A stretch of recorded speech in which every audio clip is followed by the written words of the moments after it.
Phone চুরি হয়ে গেলে বা হারিয়ে গেলে ফোনটাকে ট্র্যাকিং করার সবচেয়ে বড় প্রবলেম হচ্ছে যিনি পান তিনি তৎক্ষণাৎ ফোনটাকে সুইচ অফ করে দেয় এবং তার ফলে আমরা কোনো সময় ট্র্যাকিং করতে পারি না। সো সেই ট্র্যাকিংটা যাতে সুইচ অফটা না করতে পারে সেই জন্য আমরা কী করি না, ফোনে যে সফটওয়্যার আছে তার মধ্যে একটুখানি চেঞ্জ করি, যেন ডিভাইস আনলকে ঢুকে আমরা সেখান থেকে তারপরে যুক্ত হয়। সেখান থেকে তলায় দেখবেন দুটো অপশান থাকে, স্ক্রিন লক বা সেখানে প্রেস করলে আপনাকে প্রথমে আপনার প্যাটার্ন বা পিন বা আপনার ফিঙ্গারপ্রিন্ট চাইবে, সে কোনো একটা দিলে তলায় তখন পাওয়া যাবে আমরা যে password option for power of the phone.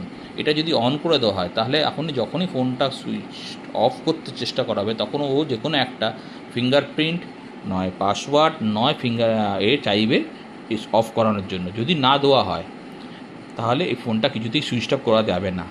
এই ছোট্ট একটুখানি চেঞ্জ করে দিলে অনেকটা আপনাদের ফোনটাকে ট্র্যাকিং করতে সুবিধা হয়।